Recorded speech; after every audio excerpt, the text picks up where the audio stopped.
Lows overnight as we get into tomorrow morning. 45 in Vero Beach, 50 in Wellington, 54 in Boca, 50 for West Palm Beach, 49 in Jupiter tomorrow morning, and raining too. Tomorrow afternoon, socked in with the clouds and the rain all day. We're looking at temperatures staying very, very cool. 60 in Wellington, that should be 60 in Indiantown, not 74, but 59 only for a high temperature in Stewart, 58 in Vero Beach. It will be a chilly, raw day.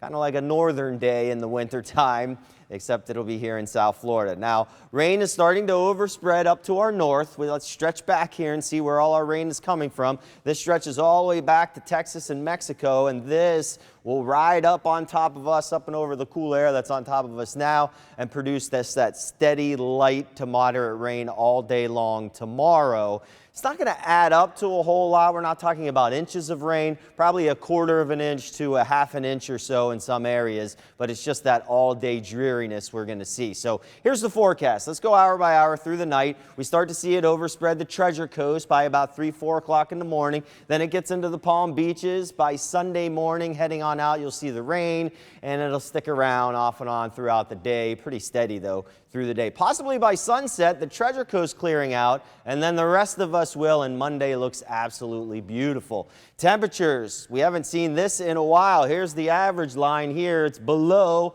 just about the entire time. We do start to warm up a little bit by late week. A little choppy for the boaters tomorrow, but not terrible. In the Gulf Stream, it'll be a lot higher. 7-day forecast, high temperatures gradually warm up, but gradually. Look, we're into the upper 60s to low 70s for a while, and even going into next week, we top it out only into the middle 70s. Morning lows in the 40s.